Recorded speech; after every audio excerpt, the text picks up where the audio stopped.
The cold October wind cut through Chicago's streets like a sharp blade, making the golden leaves dance in whirlwinds around the red brick buildings that characterized the Little Italy neighborhood. It was a gray Tuesday, typical of the American Midwest in autumn, when heavy clouds promised rain and the air carried the aroma of roasted chestnuts from street vendors. Sarah Mitchell adjusted the collar of her navy blue coat as she walked hurriedly down Michigan Avenue, her nursing shoes making a rhythmic sound against the wet concrete. At 26, she was a dedicated professional who had graduated from Northwestern University with honors, specializing in intensive care.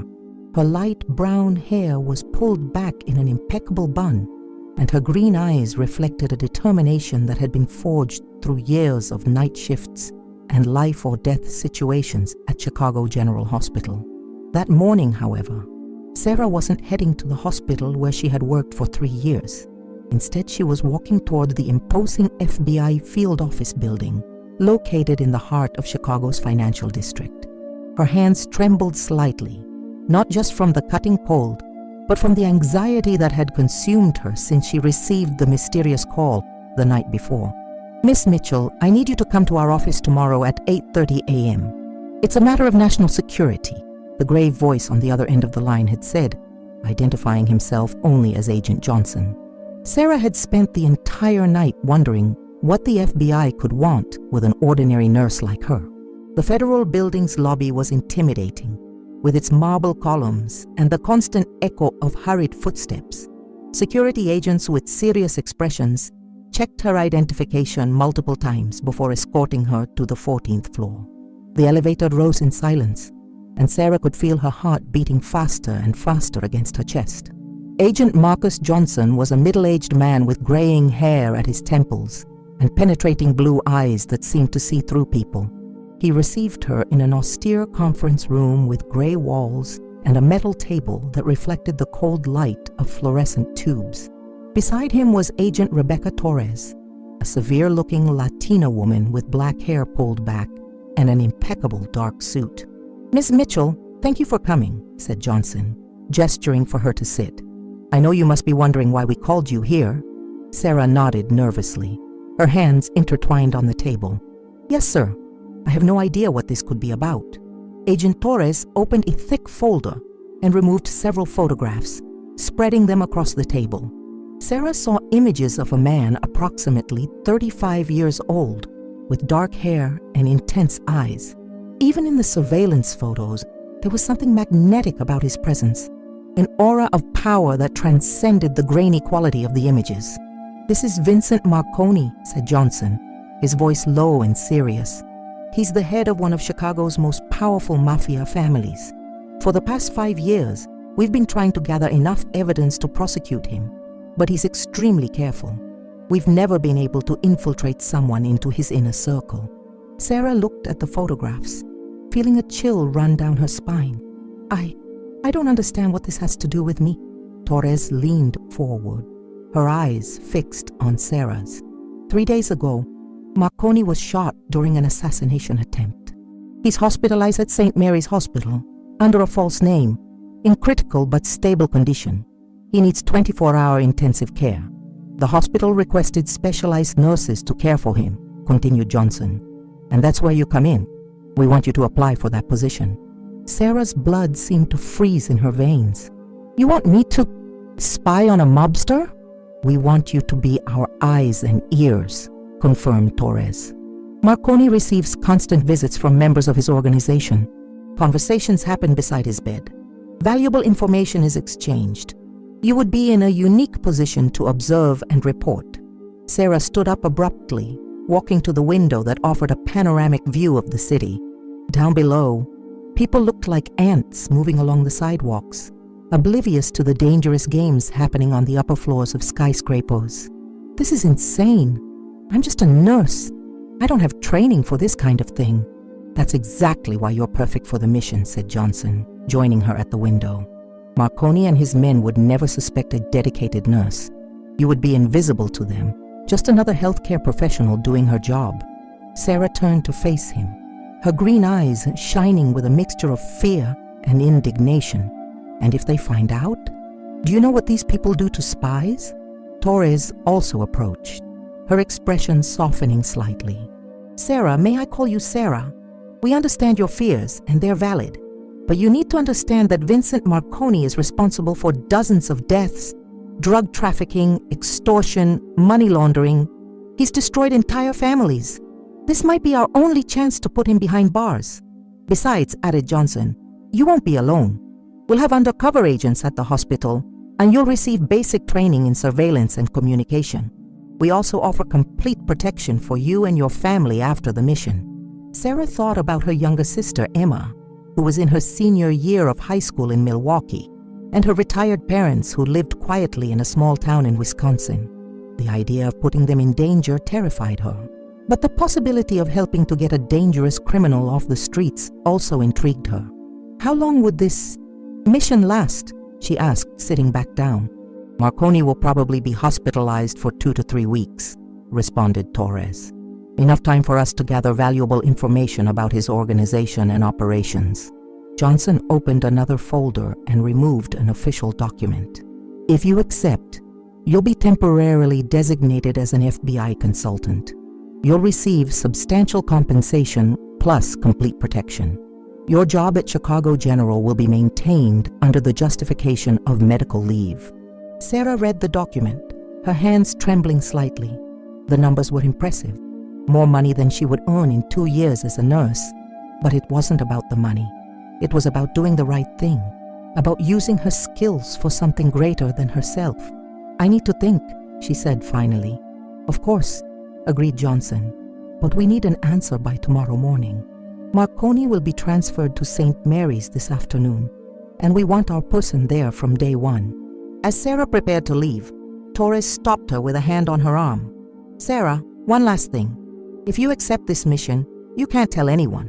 Not family, not friends, not colleagues. Everyone's safety depends on absolute secrecy. Sarah nodded, feeling the weight of responsibility settle on her shoulders like a heavy cloak. She left the federal building in a state of shock, walking through Chicago's busy streets without really seeing anything around her. That night, in her small apartment in the Lincoln Park neighborhood, Sarah sat in her favorite armchair with a cup of hot tea, looking out the window at the city lights that twinkled like earthbound stars. Her apartment was modest but cozy, decorated with family photographs and plants she cared for lovingly.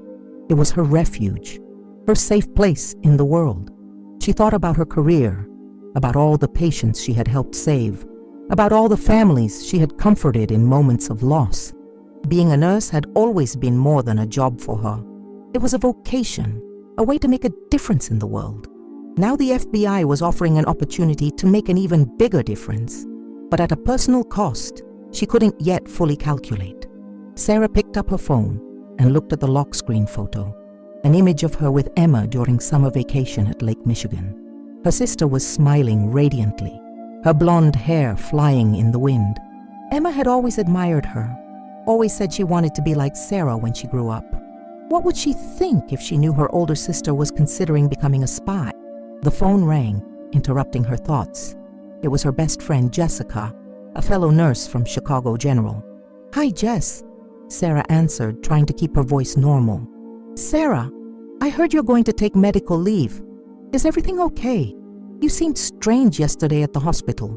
Sarah closed her eyes, already feeling the weight of the lies she would have to tell. Yes, everything's fine. I just need some time to take care of some personal matters. Are you sure? You know you can talk to me about anything, right? I know, Jess. Thank you. I'll call you in a few days, okay? After hanging up, Sarah felt more isolated than ever. If she accepted the mission, she would be entering a world of secrets and lies, a world where every word would have to be carefully weighed, where every action could have fatal consequences. She spent the night awake, pacing around the apartment, weighing the pros and cons. By morning, when the sun rose over Lake Michigan, painting the sky in golden and pink tones, Sarah had made her decision. At exactly 8:30 a.m., she was back at the FBI office, wearing her most professional nursing uniform. Johnson and Torres were waiting for her in the same conference room with expectant expressions. I accept, said Sarah. her voice firm despite the fear she felt. "I'll do it." Johnson smiled for the first time since she had met him. "Excellent. We'll start your training immediately. In 48 hours, you'll be face-to-face with one of Chicago's most dangerous men." As the agents began explaining the operation's details, Sarah felt she was crossing a line from which there would be no return.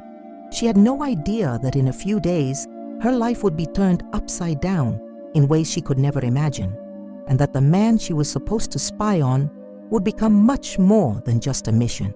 Fate had placed Sarah Mitchell on a path that would test not only her courage and professional skills, but also her heart and soul.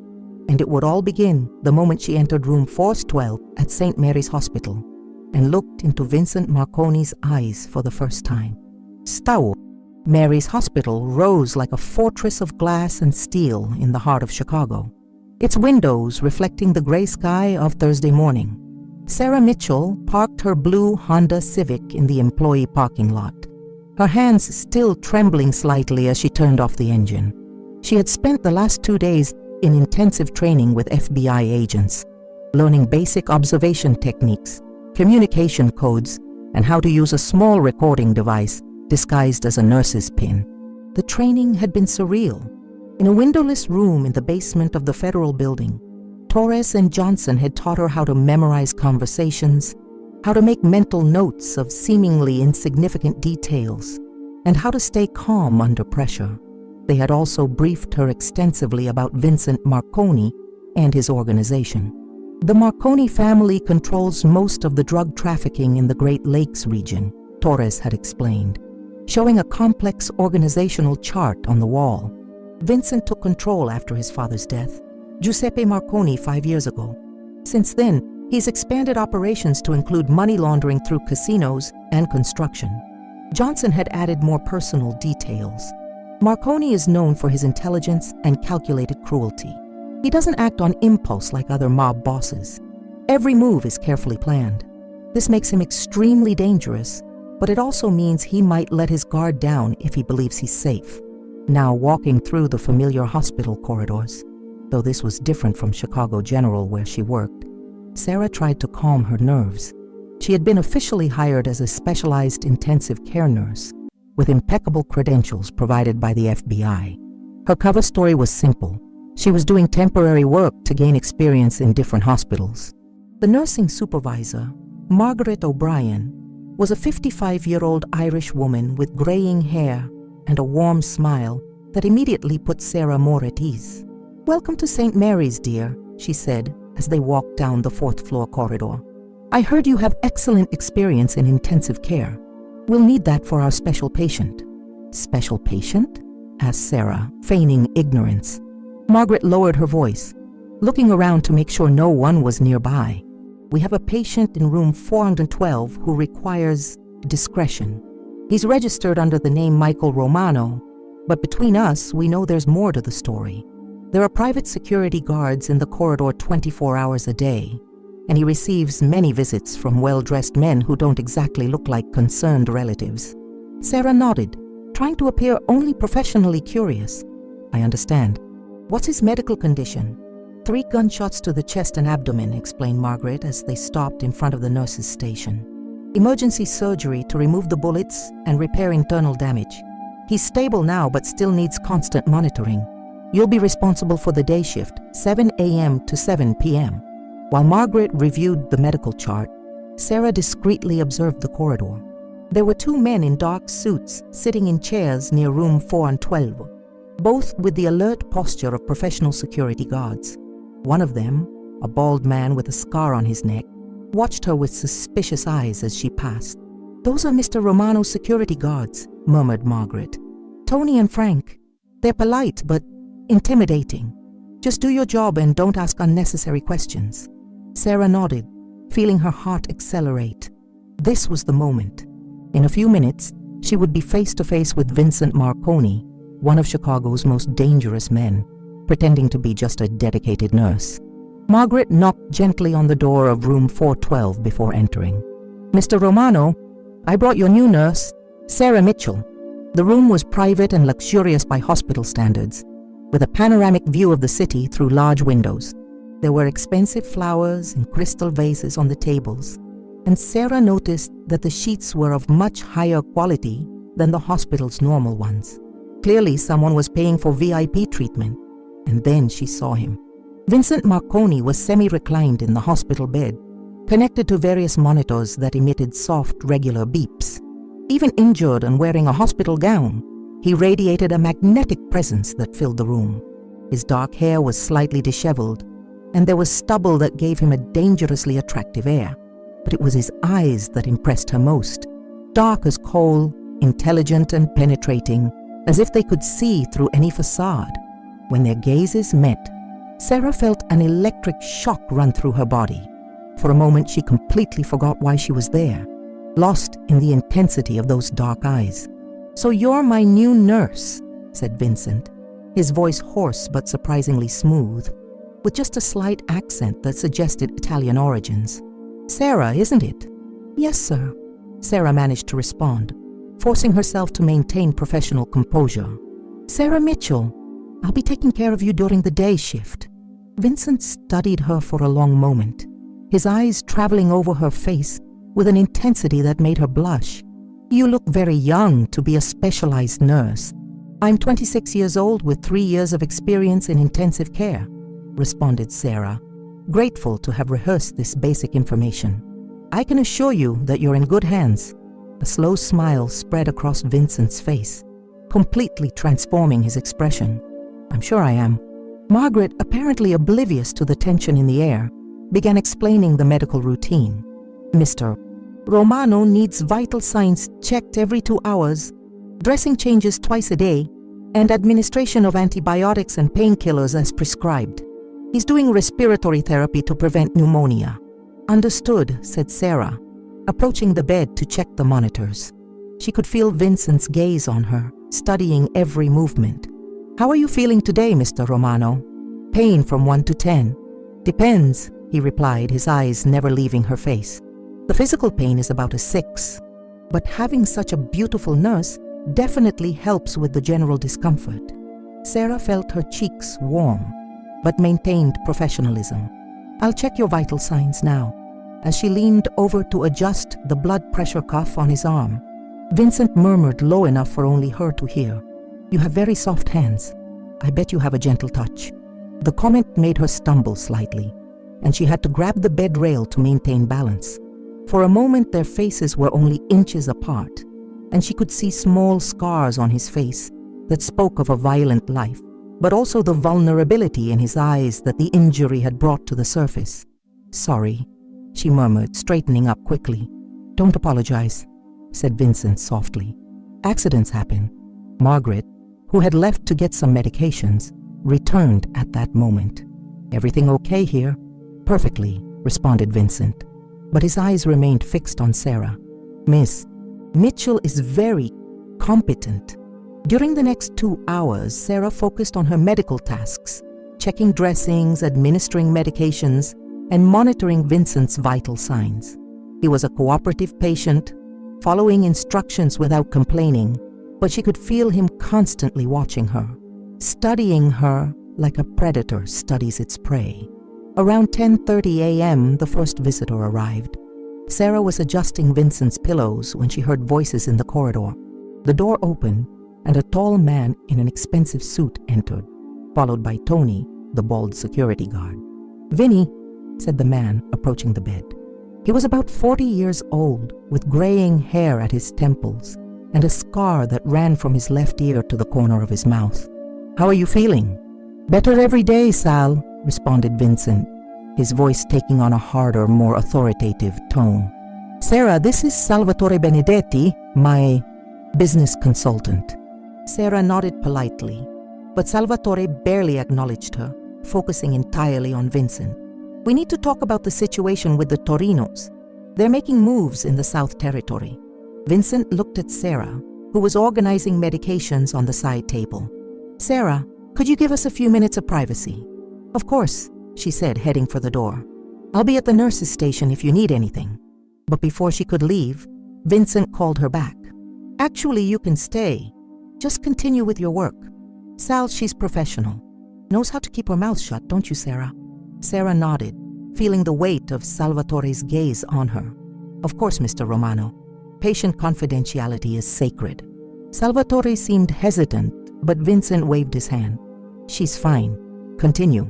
While Sarah pretended to be busy organizing medical supplies, she heard fragments of the conversation.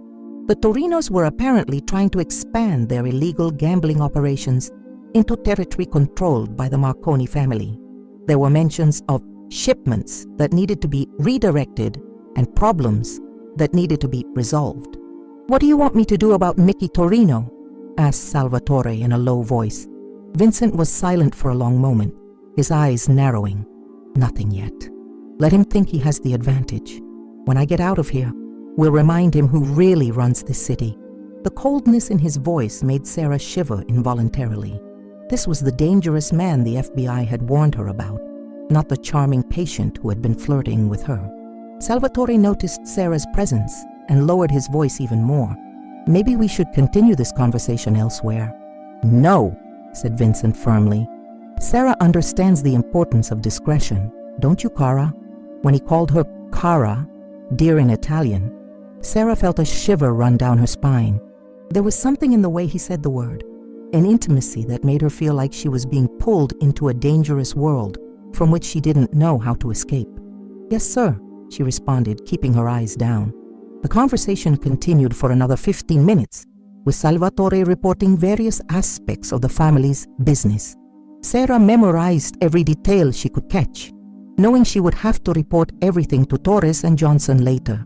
When Salvatore finally left, Vincent was silent for a long time, watching Sarah as she checked his dressings.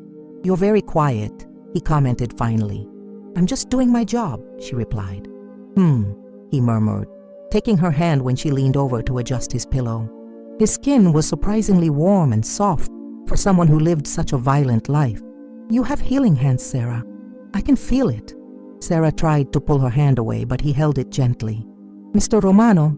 "Vincent," he corrected. "And don't worry, I won't hurt you. I would never hurt someone who's taking care of me."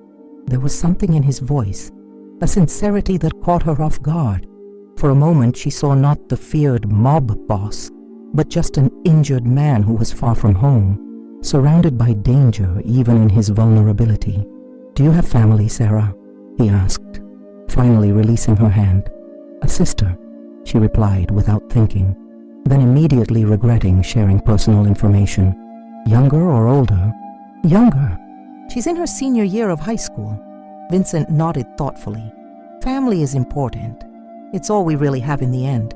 There was a melancholy in his voice that surprised her. "Do you have family?" "I had," he said simply, his eyes turning to the window. "My father died 5 years ago. My mother, she doesn't approve of my career choices." Sarah found herself wanting to know more, wanting to understand the man behind the reputation. But before she could ask another question, the door opened again, and Margaret entered with Vincent's lunch. "How are things here?" asked Margaret cheerfully. "Very well," responded Vincent, but his eyes remained on Sarah. "Miss Mitchell is an exceptional nurse." While Margaret checked the medical chart, Vincent whispered to Sarah, "Will you be back tomorrow?" "Yes," she replied. "I'll be here at 7 a.m. "Great," he said, a slow smile spreading across his face. "I'm looking forward to it." When Sarah finally left the room that afternoon, her mind was in turmoil. She had gathered valuable information for the FBI, but she also found herself inexplicably attracted to the man she was supposed to be spying on. Vincent Marconi was dangerous. She knew that. But there were layers to him she hadn't expected. Vulnerability, charm, a sharp intelligence that went beyond the brutality he was known for. As she drove home through Chicago's busy streets, Sarah wondered if she was prepared for what would come next. She had crossed a line today, not just as a spy, but as a woman, and she had the disturbing feeling that Vincent Marconi had seen through her facade much more than she would like to admit. The game had begun, and Sarah was beginning to realize that the rules were much more complicated than the FBI had told her. Sarah's apartment in Lincoln Park had never seemed as small and claustrophobic as it did that Thursday night. She sat at her dining table, a notepad in front of her, trying to organize all the information she had collected during her first day caring for Vincent Marconi. The soft light from the table lamp created a golden circle around her, contrasting with the darkness that extended beyond the windows. Her hands trembled slightly as she wrote, not just from the adrenaline of having completed her first espionage mission, but from the confusion of emotions that Vincent had awakened in her. She had expected to find a monster, a cold and calculating man without redemption. Instead, she found someone complex, charismatic, and disturbingly attractive. The phone rang, interrupting her thoughts. It was the number Torres had given her for emergencies. "Sarah, this is Agent Torres," said the familiar voice on the other end of the line. "How was the first day?" Sarah took a deep breath, organizing her thoughts. "It was enlightening. I got some information." "Great. Can we meet tomorrow morning before your shift? There's a cafe called Millennium Park Cafe on Michigan Avenue at 6:30. "Sure," agreed Sarah, noting the location. "And Sarah, how was your interaction with Marconi?" Sarah hesitated for a moment. "He's not what I expected." There was a pause on the other end of the line.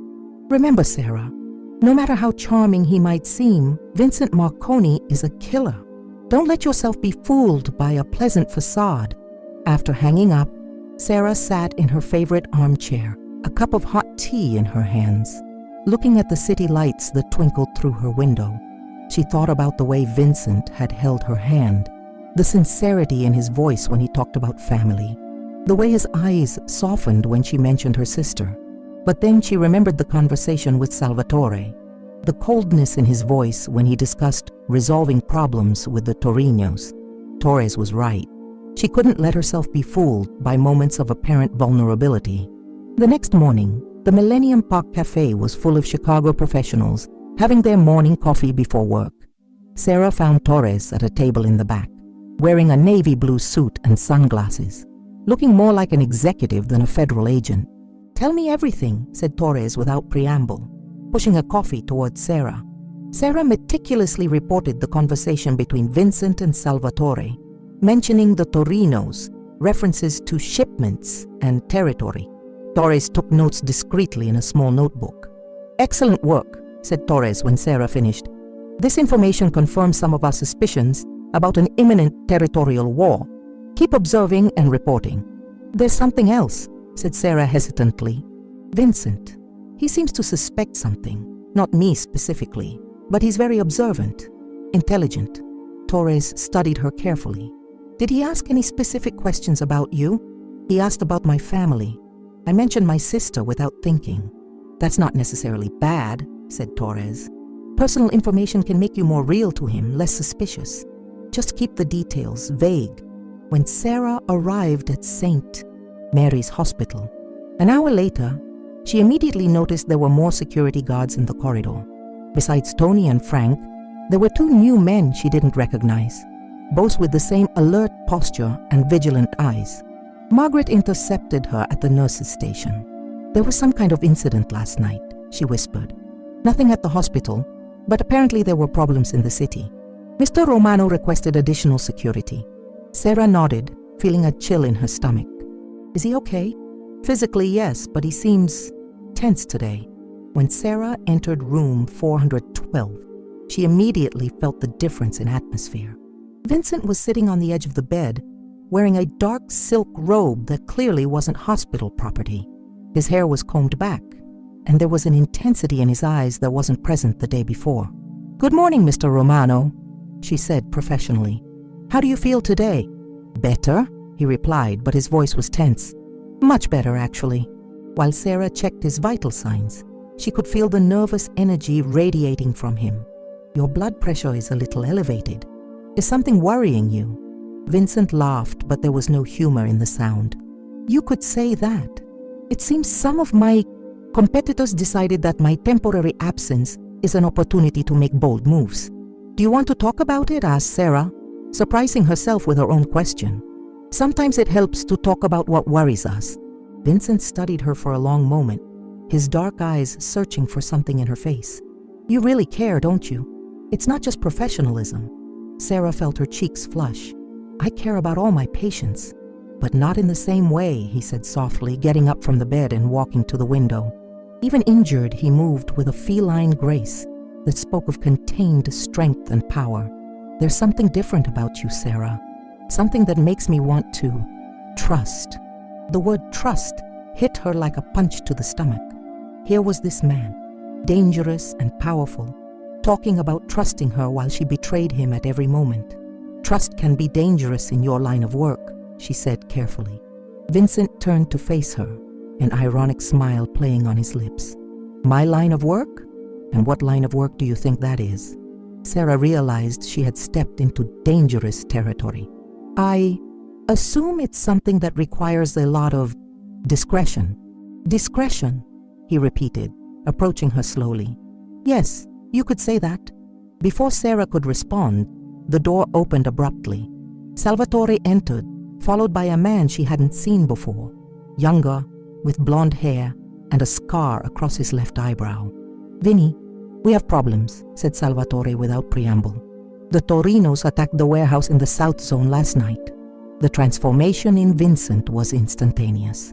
All the softness disappeared, replaced by a lethal coldness that made Sarah instinctively step back. How much? 200,000 in merchandise, replied the blonde man. And they took Tommy Ricci. Vincent clenched his fists, the muscles in his jaw contracting. Tommy is just a kid. 17 years old, confirmed Salvatore. Old Ricci's son. They know you won't let this pass. Sarah continued organizing medical supplies, trying to become invisible while absorbing every word. Tommy Ricci. She memorized the name, knowing it would be important for the FBI. Where are they keeping him? Asked Vincent, his voice low and dangerous. We're still investigating, said the blonde man, but we have some leads. Vincent turned to Sarah, who was pretending to check the medical monitors. Sarah, could you give us a few minutes? Actually, said Salvatore, looking at her with suspicion, maybe it would be better if she stayed out during all our visits. For her own safety. Sarah felt her heart accelerate. If she were excluded from the conversations, her mission would be a complete failure. No, said Vincent firmly. Sarah stays. She's useful for my recovery. Salvatore seemed to want to argue, but Vincent silenced him with a look. Continue, Marco. The blonde man, Marco, hesitated but continued. We think they're using the old warehouse in the industrial district, the same place where they kept Benedetti's son last year. How many men do they have there? Asked Vincent. At least 6, maybe 8. But Vinny, you can't do anything while you're here. Let us handle this. Vincent walked to the window, looking at the city below. Sarah could see the tension in his shoulders, the internal struggle between his need to act and his current physical condition. No, he said finally. Tommy is my responsibility. I'm getting out of here tonight. Vincent, you were shot just 4 days ago, protested Salvatore. The doctor said at least 2 weeks of rest. The doctors don't understand my business, replied Vincent coldly. Sarah couldn't contain herself. Mr. Romano, leaving the hospital now would be extremely dangerous. Your wounds are still healing, and there's a risk of infection or internal bleeding. All eyes turned to her, and Sarah realized she had spoken out of turn. Salvatore looked at her with irritation, Marco with curiosity, and Vincent with an expression she couldn't decipher. Do you care about my health, Sarah? Asked Vincent softly. I care about all my patients, she repeated, but her voice betrayed more emotion than she intended. Vincent studied her face for a long moment. Interesting. Salvatore cleared his throat impatiently. Vinny, we need a decision. Vincent moved away from the window, his expression hardening again. Here's what we're going to do. Marco, you're going to lead a reconnaissance team. I want to know exactly how many men they have, what kind of weapons, all entry and exit routes. And then? Asked Marco.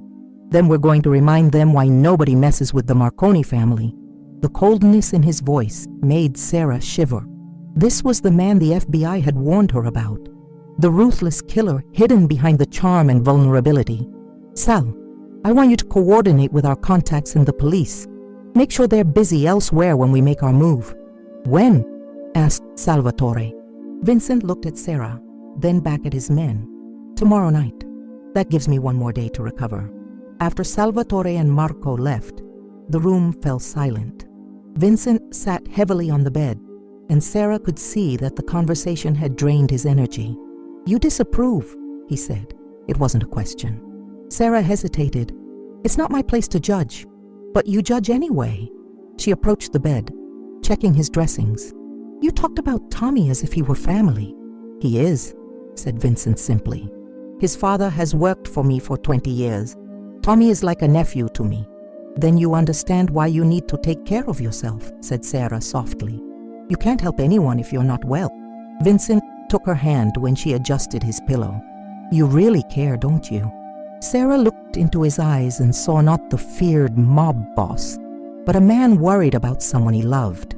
"Yes," she admitted and realized she wasn't completely lying. "Why?" he asked. "You don't even know me." "Maybe that's exactly why," she replied. "Sometimes it's easier to care about strangers than about people we've known for years." Vincent smiled, and for the first time since she had known him, the smile reached his eyes. "You're a very wise woman, Sarah Mitchell." The rest of the day passed in relative calm. Vincent received a few more visits, men in suits who spoke in codes and whispers, but he seemed more relaxed, almost as if Sarah's presence calmed him. Around 5 p.m., when Sarah was preparing to end her shift, Vincent called her. "Sarah, can I ask a favor?" "Of course," she replied, approaching the bed. "Tomorrow night, when I leave here, could you stay a little later to make sure I'm okay before I leave?" Sarah knew she should refuse, that staying beyond normal hours would raise suspicions. But looking at him, seeing the vulnerability he was trying to hide, she heard herself saying, "Yes, I'll stay. Thank you," he said softly. "It means a lot to me." As Sarah drove home that night, her mind was in turmoil. She had collected valuable information about Tommy Ricci's kidnapping and Vincent's plans to retaliate. But she also found herself genuinely worried about his health and safety. The line between her mission and her feelings was becoming dangerously blurred, and Sarah was beginning to realize that Vincent Marconi was much more than just an investigation target. He was becoming an obsession. Tomorrow night, when he left the hospital to face his enemies, she would be there. And for the first time since accepting this mission, Sarah wasn't sure if she would be rooting for the FBI or for the man she was supposed to be betraying. Saturday's dawn arrived with a storm that lashed Chicago with icy winds and torrential rain. Sarah had spent the entire night awake in her apartment, pacing back and forth, trying to process the information she had collected and the conflicting emotions that consumed her. At 5:30 in the morning, she gave up trying to sleep and prepared for another day that she knew would change everything. The meeting with Torres at the cafe was tense. The federal agent listened attentively as Sarah reported the details about Tommy Ricci, the warehouse in the industrial district, and Vincent's plans for a rescue operation that night. "This is gold, Sarah," said Torres, her eyes shining with satisfaction. "With this information, we can set up an operation to catch Marconi red-handed. Trafficking, kidnapping, conspiracy to commit murder. We'll have enough evidence to put him behind bars for the rest of his life." Sarah felt her stomach turn. "Are you going to intercept the operation?" "We'll let them start, gather evidence, and then intervene. Marconi and his men will be caught in action." Torres leaned forward, her expression serious. "Sarah, you've done exceptional work. When this is over, you'll be a hero." But Sarah didn't feel like a hero. She felt like a traitor. "And Tommy Ricci?" she asked. "The kidnapped boy?" "He'll be rescued during our operation," assured Torres. "Don't worry, we have everything planned." When Sarah arrived at the hospital, the atmosphere was electrified. There were more security guards than ever in the corridor, and she could feel the tension in the air like a stretched rope about to snap. Vincent was clearly preparing to leave. There were expensive clothes spread over a chair, and he was doing light physical therapy exercises despite his injuries. "Good morning," she said, trying to keep her voice normal. Vincent turned to her, and Sarah was impressed by the transformation. Even injured, he radiated power and determination. His dark eyes shone with dangerous intensity, and there was a contained energy in him that made her instinctively step back. "Sarah," he said, approaching her, "you look tired. Did you sleep poorly?" "A little," she admitted. "And you? How do you feel?" "Like a man ready to take care of business." he replied, carefully flexing his arm where he had taken one of the shots. My wounds are healing well, thanks to your care. During the morning, Vincent's room became an improvised command center. Men constantly came and went, bringing reports and receiving instructions. Sarah tried to memorize every face, every name mentioned, knowing everything would be important for the FBI. Marco arrived around 11 a.m. with detailed information about the warehouse. 6 men confirmed, he reported. 2 at the entrance, 2 on the perimeter, 2 with the kid on the second floor. They have automatic weapons, but security is relaxed. They think nobody knows where they are. Escape routes? Asked Vincent. 3 main exits plus a fire escape in the back. But Vinny, there's something else. Marco hesitated. Our contact in the police said there's strange movement. Feds asking questions, requesting information about our operations. Sarah felt her blood freeze. Vincent slowly turned to look at her, and for a terrible moment, she thought he had discovered everything. But then he turned his attention back to Marco. Feds always ask questions, he said coldly. Doesn't mean they know anything specific. We continue with the plan. Salvatore arrived at lunchtime with more men. Sarah counted at least 8, all with the hard appearance of experienced soldiers. The hospital room had transformed into a war room with maps spread over the table and weapons being discreetly checked. Vinny, are you sure about this? Asked Salvatore for the 10th time. You're still recovering. I'm well enough, insisted Vincent. And Tommy can't wait. Every hour that passes, they might decide he's not worth keeping alive anymore. Sarah was checking Vincent's dressings when she heard this last sentence. Her hands trembled slightly and Vincent noticed. Any problem? He asked softly. No, she lied. Just checking for signs of infection. Vincent took her hand, stopping her from continuing. Sarah, you're nervous today. Why? She looked into his dark eyes and saw a sharp intelligence studying her carefully. I'm worried about you. Leaving the hospital so early is risky. Worried about me, he repeated, a slow smile spreading across his face. Or worried about what I'm going to do. The question caught her off guard. I don't understand. Of course you do, he said softly, still holding her hand. You're an intelligent woman, Sarah. You know exactly what kind of man I am and what kind of business I conduct. Sarah tried to pull her hand away, but he held it gently. Mr. Romano. Vincent, he corrected. And you don't need to pretend with me. I know you disapprove of my activities. I can see it in your eyes. It's not my place to judge, she said, repeating the words she had used before. But you judge anyway, he said, echoing their earlier conversation. And you know what else?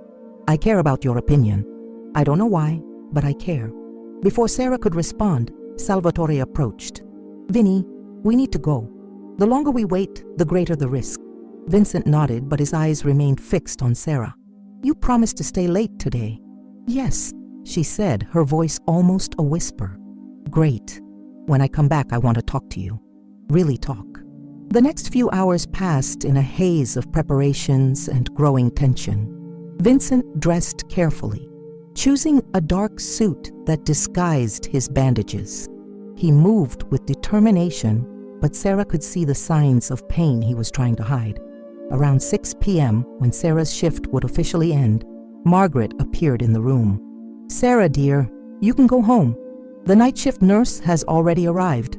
Actually, Vincent intervened. I asked Sarah to stay a little longer, just to make sure I'm okay before going out to dinner. Margaret seemed hesitant, but nodded. All right, but don't stay too late. When Margaret left, Vincent approached Sarah. Thank you for staying.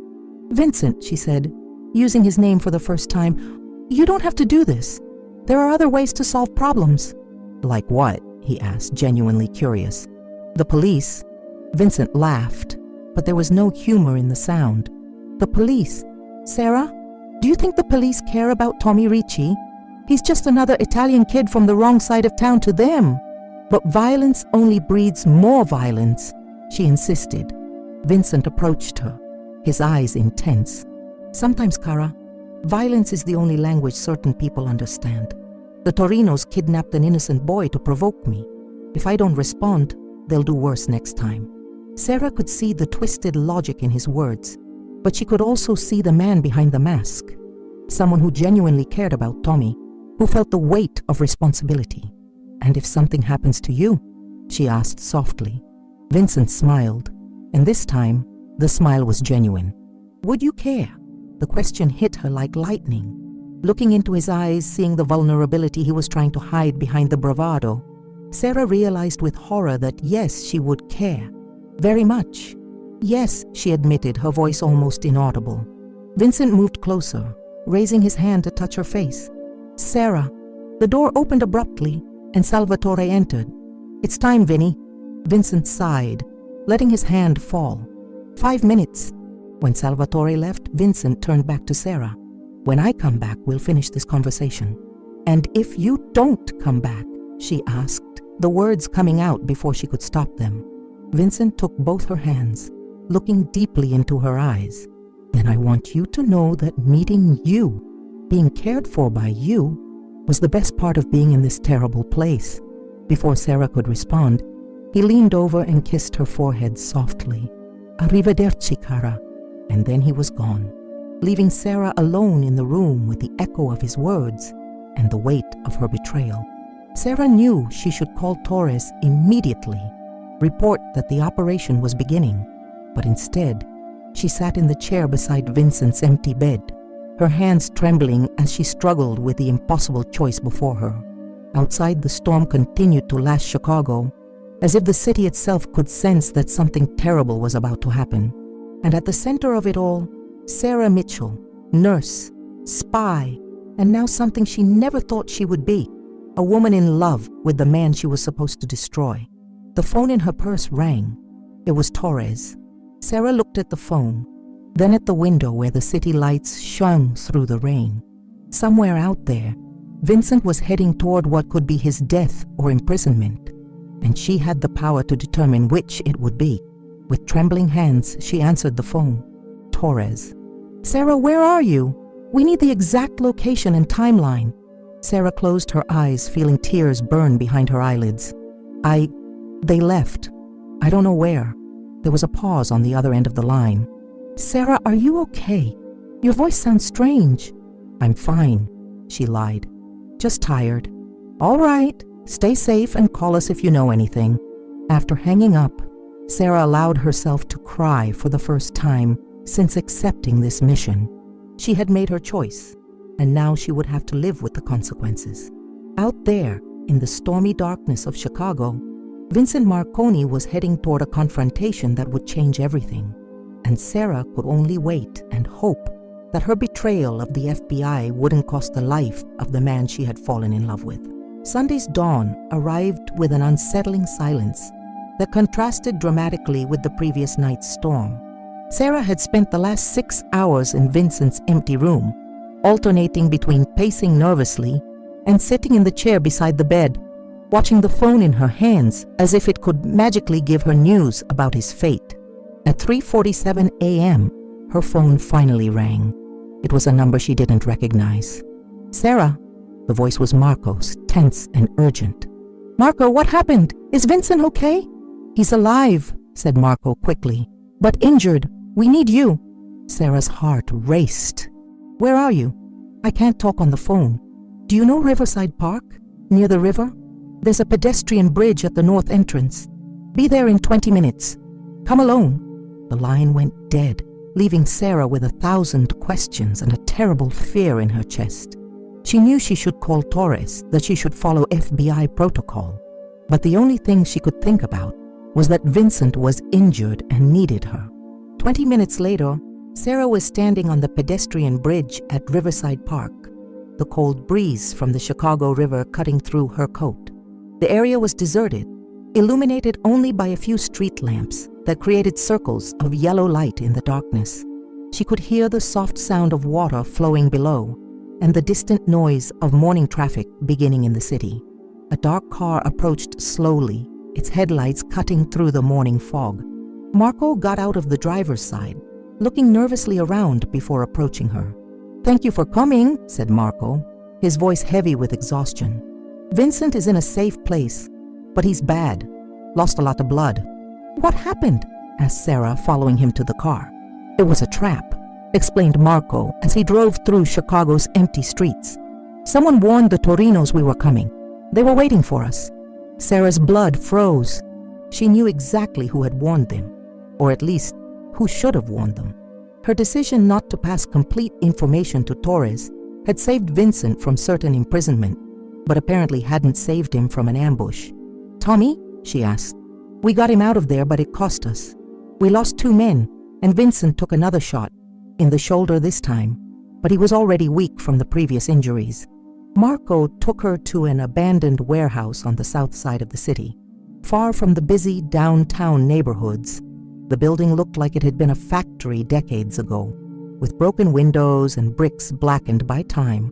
But when they entered, Sarah saw that the interior had been converted into a kind of hideout. There was basic furniture, medical supplies, and several improvised beds. Vincent was lying on one of the beds, pale and unconscious. Salvatore was beside him, pressing a bloody towel against his right shoulder. When he saw Sarah, his eyes filled with relief. "Thank God," he murmured. "He lost too much blood. We don't know what to do." Sarah immediately went into professional mode, quickly examining Vincent. The bullet had gone through his shoulder, but had hit a minor artery. He needed blood transfusion and proper surgery, but she could stabilize him temporarily. "I need supplies," she said quickly. "Saline solution, antibiotics, suture material. And we need to get him to a hospital."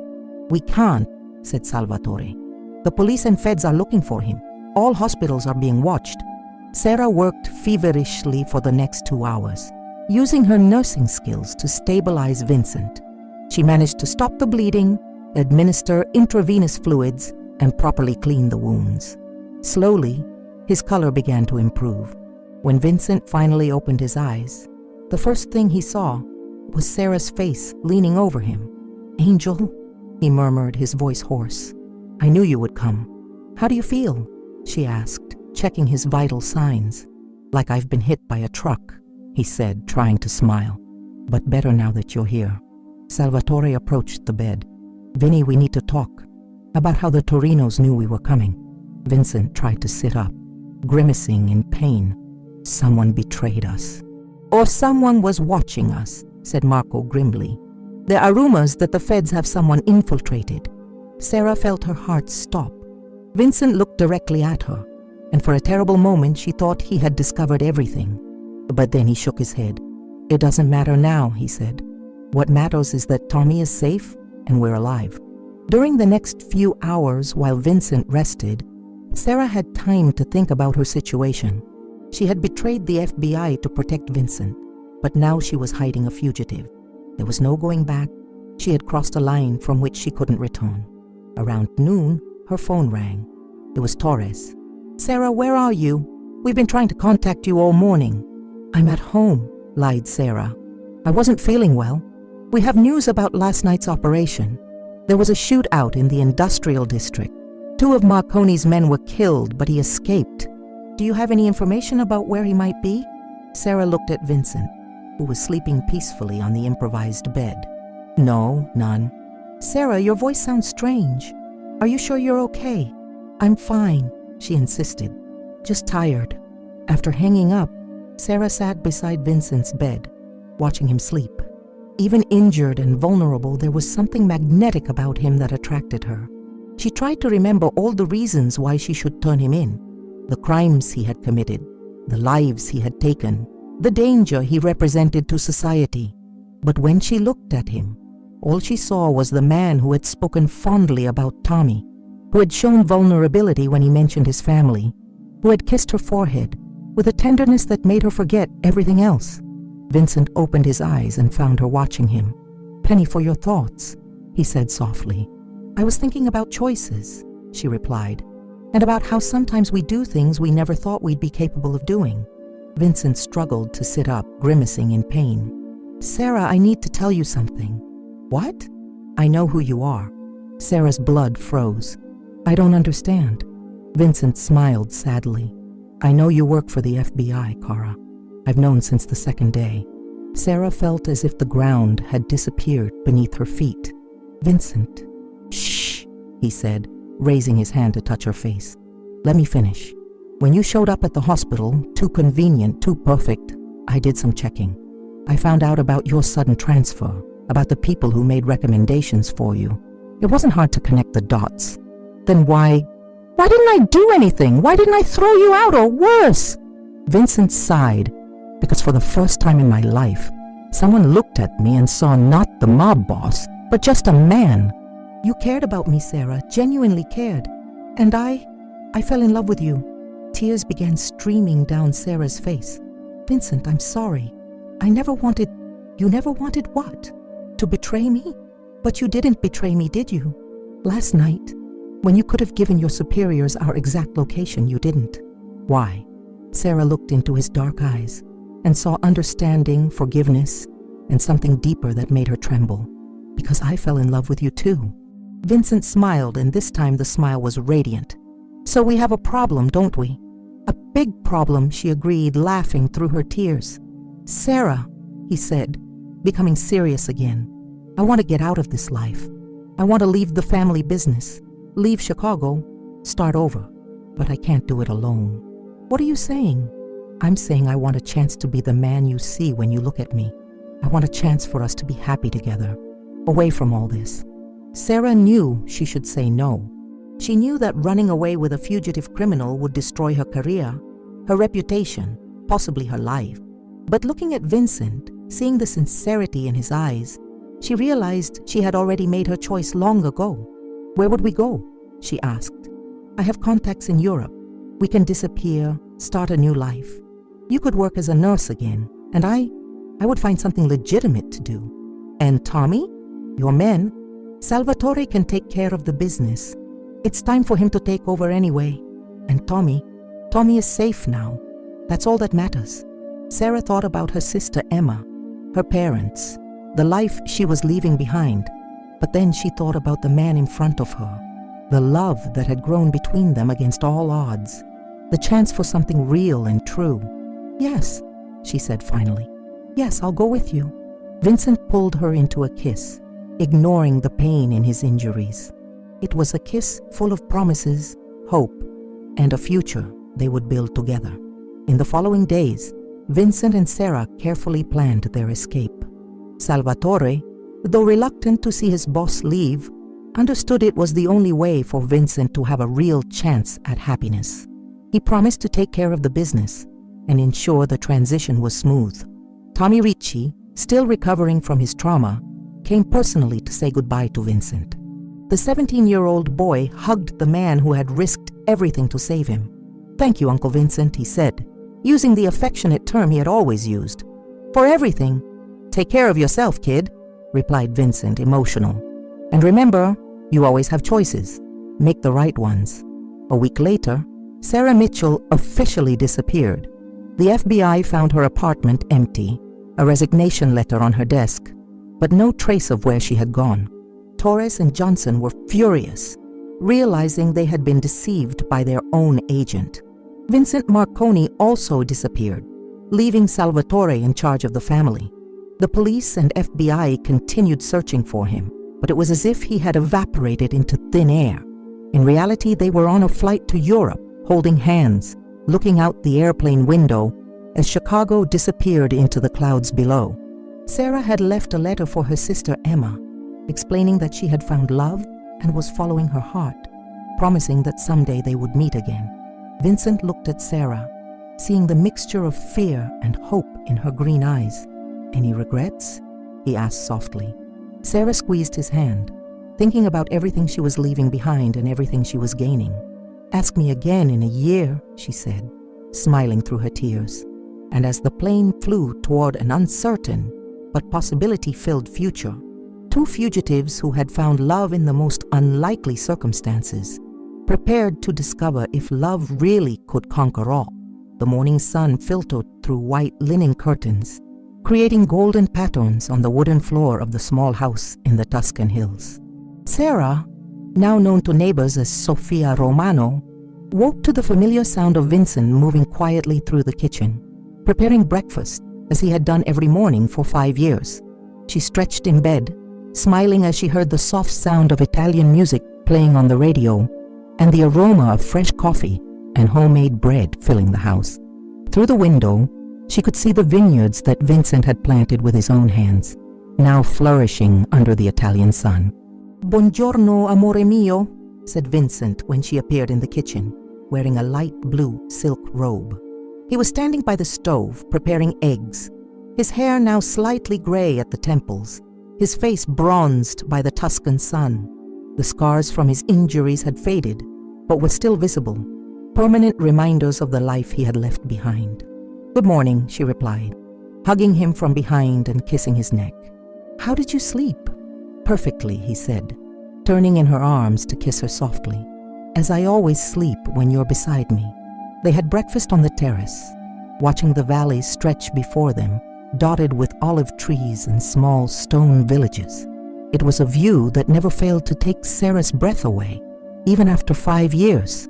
"I have news," said Vincent, a mysterious smile playing on his lips. "What kind of news?" asked Sarah, intrigued. "The hospital in Siena offered you the position of nursing supervisor. Excellent salary, full benefits, and you could implement that training program you were talking about." Sarah's eyes lit up. In the past 5 years, she had worked as a nurse in various small hospitals in the region, always under her false identity, but had never had the opportunity to really grow professionally. "How did you know about this before me?" she asked. Vincent smiled. "Maybe I made some calls. Maybe I mentioned to certain people that I knew an exceptional American nurse who was looking for new challenges." Sarah kissed him, feeling her heart overflow with love and gratitude. "You didn't need to do this." "I wanted to," he said simply. "You sacrificed your career for me. It's time for you to have the chance to shine again." After breakfast, they walked through the vineyards, checking the vines that would soon be ready for harvest. Vincent's winery had become surprisingly successful. His wines were gaining recognition throughout the region, and he had become a respected member of the local community. "Sometimes I still can't believe this is real," said Sarah, stopping to admire the view of the rolling hills. "What? The winery?" "All of this. Us. This life we've built." She turned to face him. "You really changed, Vincent. Completely." Vincent took her hands, looking deeply into her eyes. "You saved me, Sarah. Not just from prison or death, but from myself. You showed me I could be more than just Giuseppe Marconi's son, more than just a criminal." "You saved yourself," she corrected. "I just believed in you." They continued walking in comfortable silence, each lost in their own thoughts. Sarah thought about her family. She had managed to send some anonymous letters to Emma over the years, always through intermediaries, just so her sister would know she was alive and happy. Emma was now in college, studying medicine, following in her older sister's footsteps in a different way. "I have more news," said Vincent when they reached the top of the hill. "More?" Sarah laughed. "What a day full of surprises." Vincent stopped and turned to face her, his expression becoming serious. "I got a call from Salvatore yesterday." Sarah's heart accelerated. They rarely talked about Chicago, about the life they had left behind. It was a tacit agreement between them. The past was the past. "Is he okay?" she asked. "He is. Actually, he's doing very well. The family is prospering, but different. Salvatore has been conducting business more legitimately, less violence, more focus on legal enterprises." "That's good," said Sarah carefully. "There's more," continued Vincent. "The feds stopped actively looking for me. Officially, the case has been filed away. Apparently without concrete evidence, and with the Marconi family staying off the radar, they decided to focus on more immediate threats." Sarah felt a wave of relief she hadn't expected. "What does this mean?" "It means that if we want, we can return to the United States.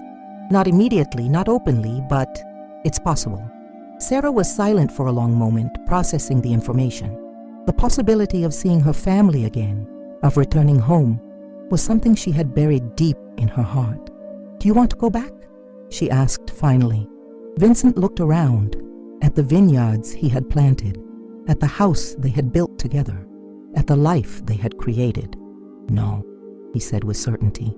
"This is our home now, but I want you to know the option exists. If you ever want to see your family." Sarah approached him, placing her hands on his chest. Vincent, 5 years ago I made a choice. I chose you. I chose this life. I chose love over everything else. That choice hasn't changed. But your family, my family will understand when the time is right. And maybe someday we can find a way for them to visit us here. But this is our home. You are my home.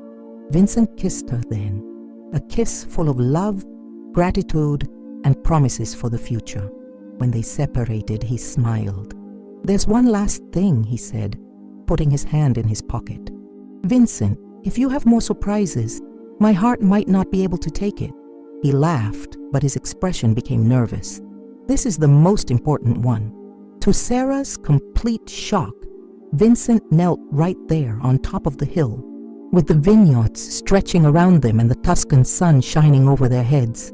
Sarah Mitchell, he said, his voice trembling slightly, you saved me from a life of darkness and showed me what it means to truly live.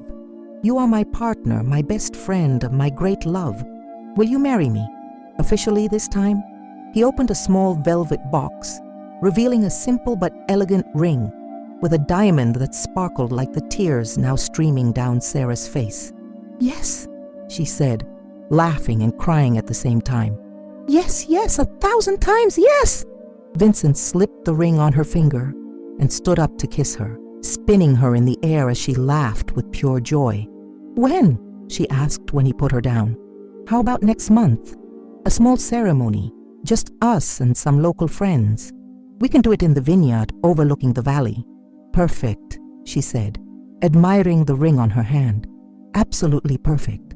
As they walked back home, hand in hand, Sarah reflected on the extraordinary journey that had brought them there. 5 years ago, she was an ordinary nurse in Chicago, living a predictable and safe life. Now, she was about to marry a man who had been one of America's most wanted criminals. In a Tuscan vineyard they had built together. It was a life she never could have imagined, but one she wouldn't trade for anything in the world. That night, they sat on the terrace as they did every night, watching the stars appear in the dark sky. Vincent had lit some candles, and the scent of jasmine from Sarah's garden floated in the warm air. Any regrets? Asked Vincent, echoing the question he had asked on the plane 5 years before. Sarah looked at the man beside her, her future husband, her life partner, the man who had proven that people really can change when they find true love. None, she said, and she really meant it. Not a single regret. And under the Tuscan stars, two fugitives who had found redemption in each other planned their future together, knowing they had chosen love over fear, hope over despair, and a life built on truth and love over a life lived in the shadows. Sometimes, the best stories are about people who make the hardest choices for all the right reasons. And sometimes, love really is enough to change everything, even transform a mob boss into a passionate winemaker and an FBI spy into a happy Italian nurse. Love had won, and they lived happily ever after.